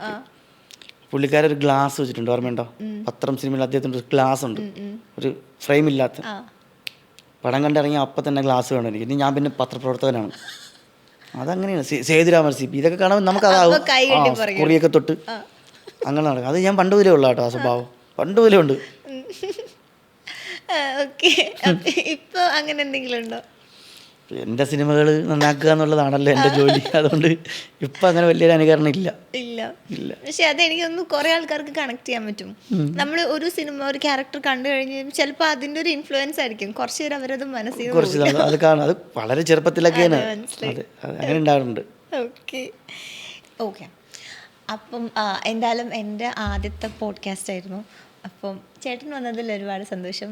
അപ്പം ഈ പറഞ്ഞ പോലെ എനിക്കും ഒത്തിരി സന്തോഷം കുറച്ച് നേരം ഇങ്ങനെ സംസാരിക്കാൻ പറ്റിയതിൽ. അപ്പോൾ നേരത്തെ പറഞ്ഞ ഒരുപാട് ആഗ്രഹങ്ങൾ പറഞ്ഞല്ലോ, പുതിയ പുതിയ പ്രതീക്ഷകൾ. അപ്പോൾ ആ പ്രതീക്ഷകളൊക്കെ അതേപോലെ തന്നെ നടക്കാൻ ദൈവം അനുഗ്രഹിക്കട്ടെ. പിന്നെയും ഒരുപാട് നല്ല നല്ല സിനിമകളുടെ ഭാഗമാവാൻ സാധിക്കട്ടെ. ഇൻ കേസ് ഇനി റിയാലിറ്റി ഷോയിൽ പോവുകയാണെങ്കിൽ അതിൽ നല്ല പെർഫോമൻസ് കാഴ്ചവെച്ച് നല്ല രീതിയിലുള്ളൊരു വിജയം ഉണ്ടാവാൻ സാധിക്കട്ടെ എന്ന് ആശംസിക്കുന്നു. ആൻഡ് നന്നായിട്ട് പാടുന്ന ഒരാളാണല്ലോ, അപ്പം വയ്യാന്നറിയാം, എന്നാലും നമ്മൾ വൈൻഡപ്പ് ചെയ്യുന്നതിന് മുന്നേ ഒരു 2 വരി പാടിയാൽ. 2 വരി പാട്ട്. നമ്മൾ ഇത്ര നേരം സംസാരിച്ചുകൊണ്ടിരുന്ന നാടകത്തിനെ കുറിച്ചും അഭിനയത്തെ കുറിച്ചൊക്കെ ആയതുകൊണ്ട് നാടകത്തിലെ തന്നെ ഒരു പാട്ട് പാടുന്നതായിരിക്കും അതിൻ്റെ ഒരു നന്ദി. ഈ പെരുത്ത ഭൂമിൻ്റെ ഉള്ളിനുള്ളിൽ ഒരു ചെറിയ ഭൂമിയുണ്ട്, ഒരു ചെറിയ ഭൂമിയുണ്ട്. ആ ചെറിയ ഭൂമിയിൽ ഇത്തിരി പോകുന്ന മനുഷ്യന്മാർ വേഷം കെട്ടി വാക്കു പറഞ്ഞു നടിച്ചു കാട്ടുന്നു, വേഷം നടിച്ചു കാട്ടുന്നു. ഈ ഭൂമിൻ്റെ പേരാണ് നാടകം, ഈ ഭൂമിൻ്റെ പേരാണ് നാടകം. താങ്ക് യു ഒരിക്കൽ കൂടി. Thank you. അതാണ് ഞാൻ പറയുന്നത്, കഴിഞ്ഞ കുറച്ച് നാളുകളായിട്ട് എല്ലാവരുടെ ഇടയിൽ ഞാനുണ്ട്, ഒരു കലാകാരനായിട്ടുണ്ട്. അങ്ങനെ തന്നെ മുന്നോട്ട് പോകാൻ തന്നെയാണ് ആഗ്രഹം. അപ്പോൾ എല്ലാവരുടെയും സപ്പോർട്ടും പ്രാർത്ഥനയൊക്കെ ഉണ്ടാവണം കൂടെ. നേരത്തെ പറഞ്ഞ പോലെ ഒരു രണ്ടാമത്തൊരു സ്റ്റെപ്പിലേക്ക് മാറിയാലും അത് ഏത് തന്നെ ആയാലും ഇപ്പോഴും ജനങ്ങൾ കൂടെ ഉണ്ടാകുമെന്നൊരു പ്രതീക്ഷ എനിക്കുണ്ട്. അതിന് വലിയൊരു ഉദാഹരണം കൊണ്ട് ഞാനൊന്ന് പറയാൻ ആഗ്രഹിക്കുന്നത്, ഒരു സമയത്തൊരു ഫ്ലഡ് ഉണ്ടായിരുന്നു നമ്മുടെ നാട്ടിൽ, അറിയാമല്ലോ. ഫ്ലഡ് സമയത്ത് എൻ്റെ വൈഫ് പ്രഗ്നൻ്റ് ആയിരുന്നു. ആ സമയത്ത് വൈഫ് എവിടെയാണെന്ന് പോലും എനിക്ക് അറിഞ്ഞുകൂടാതെ, ആദ്യം മോള് വരുന്ന സമയത്ത്, അപ്പോൾ ആ സമയത്ത് എൻ്റെ വൈഫ് എവിടെയാണെന്ന് പോലും അറിഞ്ഞുകൂടാതെ പോയൊരു നിമിഷങ്ങളുണ്ടായിരുന്നു. ഞാൻ ചെന്നൈയിലായിരുന്നു, ഷൂട്ടിലായിരുന്നു, പ്രഗ്നൻ്റ് ആയിരിക്കുന്ന സമയത്ത്. അപ്പോൾ ഞാൻ അറിയാതെ ഫേസ്ബുക്കിൽ ഒരു ലൈവ് വന്നിട്ട് അറിയാതെ കരഞ്ഞുപോയി. അപ്പോൾ എൻ്റെ ആ കരച്ചിൽ കണ്ടിട്ട് അന്ന് ഞാൻ ഒരുപാട് സിനിമകൾ അഭിനയിച്ചിട്ടില്ല, 1-2 കുറച്ച് സിനിമകൾ അങ്കമാലി, വെളുപാണ്ട് ദിവസമൊക്കെ ചെയ്തിട്ടുള്ളൂ. അന്ന് എനിക്ക് കുറേ ആൾക്കാർ, ഒത്തിരി ആൾക്കാർ എന്നെ വിളിക്കുകയും മെസ്സേജ് അയക്കുകയും എനിക്ക് വേണ്ടി സ്നേഹിക്കുകയും എൻ്റെ വൈഫിനെ കണ്ടെത്താൻ വേണ്ടി സപ്പോർട്ടൊക്കെ ചെയ്തിട്ടുണ്ട്. അപ്പോൾ അന്ന് അത് കിട്ടിയത് ഞാനത് കലാകാരനായതുകൊണ്ടാണ്. അതിനുശേഷം ഞാൻ കുറേ അധികം സിനിമകൾ ഇപ്പോൾ ചെയ്തു. അപ്പോൾ ഇനി അന്ന് കിട്ടിയ ആ സ്നേഹം ഇപ്പോഴും എൻ്റെ മനസ്സിലുള്ളതുകൊണ്ടാണ് ഞാൻ ഇത് പറയുന്നത്. ഉറപ്പായിട്ട് ഒരു നടൻ എന്ന് പറയുന്നതിനപ്പുറത്തേക്ക് ഒരു വ്യക്തി എന്ന നിലയ്ക്ക് എന്നോട് എല്ലാവർക്കും സ്നേഹവും ഇഷ്ടവും ഉണ്ടാകണം. ഒരു ആത്മാർത്ഥമായ ഒരു ഇടപെടൽ എൻ്റെ എല്ലാവരുടെ ഭാഗത്തു നിന്ന് ഉണ്ടാവണം എല്ലാ കാര്യങ്ങൾക്കും. വേറൊന്നും പ്രത്യേകിച്ച് പറയാനില്ല. വളരെ ശക്തമായ കഥാപാത്രങ്ങളുമായിട്ട് നിങ്ങൾക്കിടയിലേക്ക് ഉറപ്പായിട്ട് ഞാൻ ഉണ്ടാവും. സിനിമ തന്നെയാണ് എൻ്റെ ലക്ഷ്യം. സിനിമയിൽ നല്ല നടനായി നിൽക്കുക എന്നുള്ളത് തന്നെയാണ് എൻ്റെ ലക്ഷ്യം. ഞാൻ മറ്റ് എന്തെങ്കിലും തരത്തിൽ മറ്റു പരിപാടികളിലേക്കോ അതൊക്കെ പോവുകയാണെങ്കിൽ തന്നെ അതെൻ്റെ സർവൈവലിൻ്റെ ഭാഗമാണ്. എൻ്റെ ജീവിതത്തിൻ്റെ ഒരു ഓപ്പർച്യൂണിറ്റീസ് മാത്രമായിട്ട് ഞാൻ മുന്നിൽ കാണുകയുള്ളൂ. സിനിമ തന്നെയാണ് എൻ്റെ ടോട്ടലി. ഞാനൊരു ആക്ടർ തന്നെയാണ്. അപ്പോൾ എല്ലാവരുടെയും സപ്പോർട്ടും പ്രാർത്ഥനയും എനിക്കും എൻ്റെ കുടുംബത്തിനൊപ്പം ഉണ്ടാവണം. തിരിച്ചും കാണും അത്. നന്ദി, നമസ്കാരം. ഓക്കെ, അപ്പോൾ താങ്ക് യു സോ മച്ച്.